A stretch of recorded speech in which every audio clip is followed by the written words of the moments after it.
Driving a semi-truck downhill is dangerous. Driving downhill on ice is deadly. Every winter, experienced drivers lose control not because they're reckless, but because ice forgives nothing. In this video, I'm going to show you exactly how professional mountain drivers handle steep icy descents, step by step, and more importantly, what mistakes get drivers killed. If you're new, experienced, or just curious about trucking life, watch this till the end. Why downhill plus ice is so dangerous. A fully loaded semi can weigh up to 80,000 pounds. Gravity doesn't care how experienced you are. Ice doesn't care how good your brakes are. And once momentum takes over, you're no longer driving the truck. On ice, brakes lose effectiveness, tires lose grip, trailers start pushing tractors, and jackknives happen in seconds. This is why control matters more than speed. Step 1. Slow down before the hill. Non-negotiable. The most important decision you'll make happens before you start descending. If you enter a steep icy hill too fast, there is no fix. Experienced drivers slow down way earlier than feels necessary.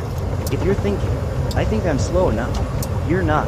You should feel almost uncomfortably slow before the slope begins. Because once you're on ice, braking is no longer a tool, it's a risk. Step 2. Choose your gear before you descend. Never shift gears on ice. Let me repeat that. Never downshift while already going downhill on ice. You must select a low gear before the descent. Use the same gear you climb the hill in. Let the engine control your speed. Why? Because sudden gear changes can lock drive wheels, break traction, start a slide instantly. Low gear equals engine resistance, not brake dependence. Step 3. Engine brake. Friend or enemy. Engine brakes save lives, but on ice, they can also end them. Best practice on icy downhill roads. Use low or medium engine brake. Avoid high engine brake settings. If wheels begin slipping, right pointing arrow, turn engine brake off immediately. If your drive wheels lock, the trailer will push the tractor. Steering becomes useless. Jackknife risk skyrockets. The goal isn't slowing fast, it's slowing smoothly. Step 4. Braking on ice. What actually works? Slamming brakes on ice is how trucks end up on the news. Correct braking technique. Apply light, steady pressure. Release immediately if you feel sliding.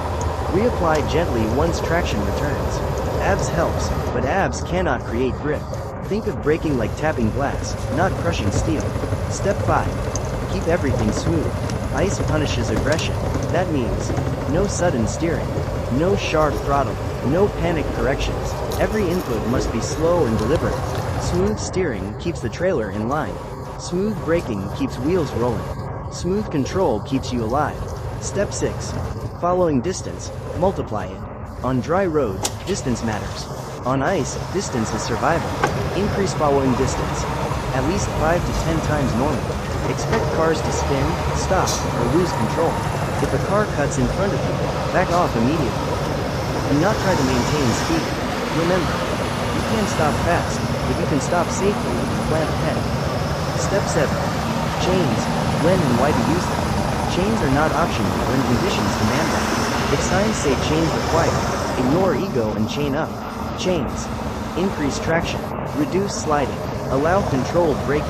Veteran drivers chain up early, not after they're already in trouble. Yes, they slow you down. That's the point. Step 8. Watch for black ice. Black ice is invisible and deadly. It looks like wet pavement, shiny black road, dark patches on curves, most dangerous spots, bridges, shaded mountain areas, curves facing away from something. Black ice is Step 9. The trailer starts sliding. If the trailer begins to swing, ease off the brakes. Steer gently in the direction of the slide. Do not overcorrect. Oversteering causes jackknife faster than anything else. Let the truck straighten naturally. Step 10. Know when to stop driving. The smartest drivers know when not to drive. Pull over if you can't maintain traction. Wind is pushing the trailer. Visibility drops near zero. Other trucks are losing control. A delayed delivery is better than a totaled truck. Injuries, or worse, no load is worth your life. Emergency situation. Losing control. If you lose full control, use runaway truck ramps if available. Aim for snowbanks if necessary and safe. Turn on hazards immediately. Runaway ramps exist because brakes fail. Use them without hesitation. Every winter, drivers say, "I've driven in worse." And every winter, ice proves them wrong. Driving a semi-truck downhill on ice is not about skill, it's about discipline. Slow before the hill, gear down early, brake lightly, stay smooth, because on ice, speed is optional. Control is mandatory. If you've driven icy mountain roads, drop your experience in the comments. What saved you? If you're learning, ask questions below, real drivers will answer. And if you want more real trucking survival content, like, subscribe, and be part of the trucking world.